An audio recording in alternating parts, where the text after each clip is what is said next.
我的老铁们，大家好！最近这阵风刮的是真猛啊，说的就是那个号称史上最严的禁酒令，这可不是闹着玩的，尤其是在体制内，也就是在政府部门或者国企工作的朋友们，这道禁令就像一道无形的高墙，一下子就把过去那种推杯换盏、酒桌上办事的惯性给堵死了。说实话，咱们这么大个国家，人又多，几千年的酒文化根深蒂固，能做到令行禁止，这背后绝对不简单，肯定是下了大力气的。我瞅着网上那些消息，真是感觉画面感十足，有的地方紧张的跟演电影似的，草木皆兵，风声鹤唳，你敢信吗？有的人在自个儿家里搞个家庭聚会，喝2杯都能被人给举报了，还有的单位要求员工晚上8、9点钟突然杀个回马枪，回单位干嘛呢？测酒精，就跟查酒驾一样。更有甚者，直接派人去那些不起眼的小饭馆里蹲点暗访，看有没有公职人员偷着喝。这阵仗简直了！这股风一吹，最先感到寒意的就是咱们街上那些开门做生意的老板们。你现在出门溜达一圈，会发现一个特别心酸的景象。好多店门口都贴上了转让2个大字，尤其是餐厅，一家接一家的撑不住了。你想啊，生意没了，客人不来了，可是那房租、员工工资、水电费就像一个个催命符，一天都不会少。这让那些小老板们愁的呀，整宿睡不着觉，陷入了深深的焦虑。可话说回来，在这样的大环境下，又有谁敢来接手这个烫手的山芋，继续开餐厅呢？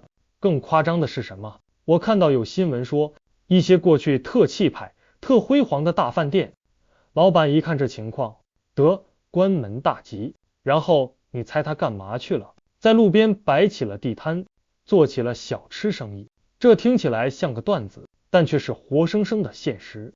这里头有多少无奈和妥协呀？你说关门吧，面子上挂不住，毕竟曾经也是风光过的。可要是不关门呢，店里空荡荡的，连个鬼影都没有，每天的成本消耗就像无底洞一样在烧钱，最后啊，还是得向生活低头，面子哪有肚子重要呢？这连锁反应啊，就像推倒了第一张多米诺骨牌，哗啦啦全倒了。酒水行业，尤其是白酒，今年的销售额简直是飞流直下3000尺。这白酒本来就像个步履蹒跚的老人，现在的年轻人对它本来就提不起多大兴趣，觉得又辣又冲，是父辈们的玩意儿。好家伙，现在禁酒令一出来，连过去撑起它半边天的中年消费群体也瞬间消失了一大半。我就想问问，这白酒行业，它的明天到底在哪儿呢？它会不会变成一个只存在于历史记忆里的东西？咱们也得往深了想想，为啥要下这么大力气禁酒？其实老祖宗早就看透了，酒这个东西往往和色字间并肩站着。所谓的酒色财气，说白了都是人心里头的欲望，需要克制。酒这玩意儿至少有2个致命的缺点。第一，它能让你乱了心性。俗话说酒壮怂人胆，喝了酒以后，平时藏在心里不敢说的话敢喷了，平时循规蹈矩不敢做的事也敢伸手了。第二呢，它特别容易误事，喝高了脑子就不是自己的了，要么把事儿办砸，要么干脆忘得一干二净。你看看历史书，商纣王搞那个酒池肉林，天天喝得醉生梦死，结果呢，好好的一个国家就这么亡了。还有三国里的张飞，一代猛将，就是因为喝醉了酒，鞭打了手下，结果睡梦中被取了性命，丢了城池。这些都是血淋淋的教训啊！再把眼光拉回到咱们现代社会，每年有多少新闻报道，因为酒驾醉驾，多少幸福的家庭一瞬间支离破碎，家破人亡。所以从这个角度看，禁酒令确实有它存在的必要性。那自从这禁酒令开始执行，公务员朋友们的上班状态那可真是发生了翻天覆地的变化。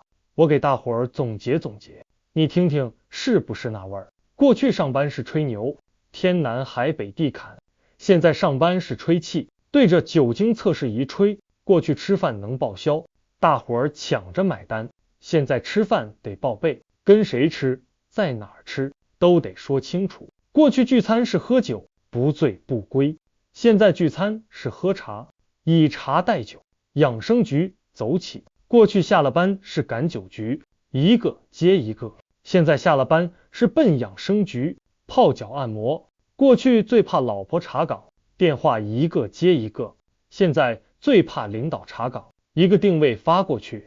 过去是喝多了怕失态丢人，现在是喝多了怕失业丢饭碗。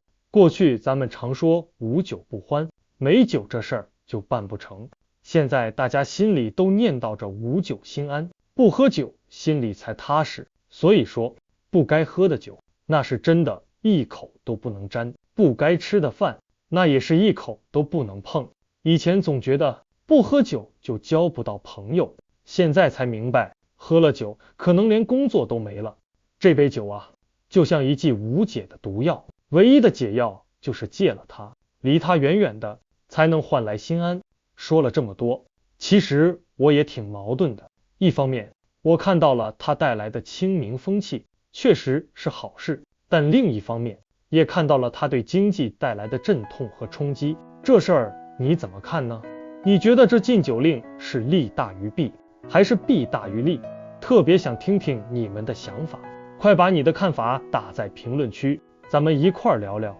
好了，我今天就讲到这里，谢谢各位。